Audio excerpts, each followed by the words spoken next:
जीवन में एक बार ऐसा दौर आया जब मैं बैंकरप्ट हो गया, दिवालिया हो गया। मेरी बनाई हुई कंपनी घाटे में चली गई, करोड़ों का कर्जा चढ़ गया, मेरा व्यक्तिगत बैंक बैलेंस जीरो यानी शून्य हो गया। कमाई के सब जरिए बंद थे और सरकार की तरफ से घर पर कुर्की के छापे लगे। ये बात धीरूभाई को पता चली।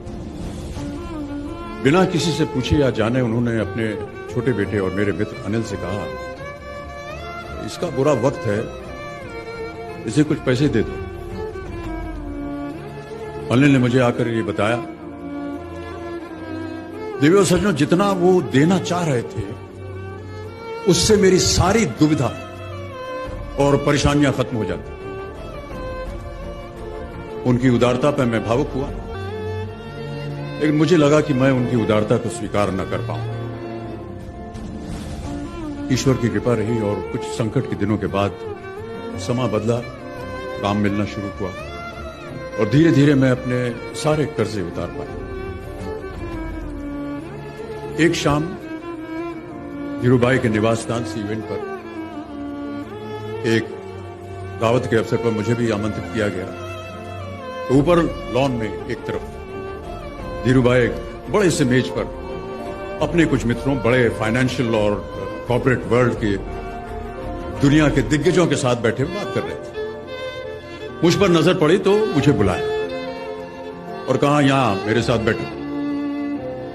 मुझे बड़ा अजीब लगा, मैंने क्षमा मांगी और कहा, मैं उधर अपने मित्रों के साथ बैठा हूं, वहीं ठीक है। उन्होंने जिद की और बैठा लिया मुझे। फिर अपनी उस दिग्गजों की महफिल में उन्होंने कहा, ये लड़का गिर गया था लेकिन अपने बल पर फिर खड़ा हो गया है, मैं इसकी इज्जत करता हूं।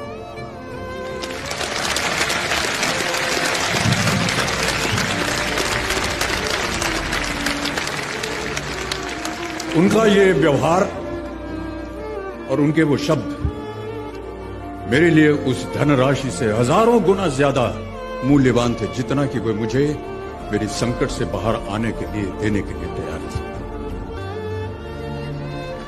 ये उनका व्यक्तित्व।